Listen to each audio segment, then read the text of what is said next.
Since most of the mineral resources needed by humans are hidden underground, it's not easy to dig it out. As the demand grows, to improve mining efficiency, you need to use a variety of professional and efficient mining machinery. Let each machine perform different mining tasks. Here is an inventory of the working principles of 7 types of mining machinery and equipment. See how they work. Jaw crusher. After mining some ore out of the ground, to facilitate transportation and screening, it needs to be broken quickly. The jaw crusher is specially designed to deal with these big stones. The eccentric is driven by a belt to rotate. Make the movable jaw reciprocate according to the predetermined trajectory. The ore entering the crushing cavity is crushed by extrusion. It can be said that great force can produce miracles. Finally, it passes through the lower discharge port. Unload the finished ore. Ball mill. Some mineral raw materials are mined or broken into small pieces. Need to be crushed and ground again. Make its particles smaller. The ball mill is equipped with steel balls in a closed cylinder. Use a steel ball to hit the ore hard to make it smaller. When the material is dropped into the horizontal barrel, the motor drives the barrel to rotate. The materials and steel balls in the barrel move under the inertial. It is lifted by the combined action of the lining board and the lining board. When the barrel is raised to a certain height, due to gravity, materials and steel balls will be thrown down. Some steel balls will fall on the material. Smash it to pieces. This cycle can achieve the grinding effect. Linear vibrating screen.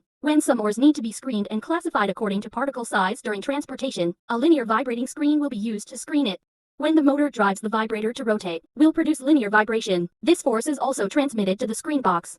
Drive the screen box to make linear reciprocating vibrations. The ore on the screen box will be discarded when it is shaken. Leap forward. This enables screening and classification based on particle size. When the magnetic separator screens some minerals, magnetism can be used to identify and classify them. The magnetic suspension will be based on different materials. Identification based on reaction to contact with magnets. Magnets are installed in the rollers at the end of the conveyor belt. When minerals pass the end of the conveyor belt, non-magnetic minerals fall naturally, and magnetic metals will be sucked onto the conveyor belt. Then the conveyor belt turns. The ore adsorbed on it is far away from the roller with magnet will fall down. This also implements filtering and classification, or washing machine. After the ore is mined, it must be cleaned before crushing and screening. The purpose is to remove clay material from the ore, eliminate the impact on these jobs. The ore washing machine uses the buoyancy of water, separate dust and impurities from ore. The agitation of the spiral blade can achieve the functions of filtering water, removing impurities and lifting the water for transportation. If the ore contains soluble or harmful components, it can also be washed off. Flotation machine. Some series and series minerals need to be sorted. The flotation method is based on the differences in physical and chemical properties of mineral surfaces. After flotation, allow minerals to selectively attach to bubbles to achieve the purpose of sorting.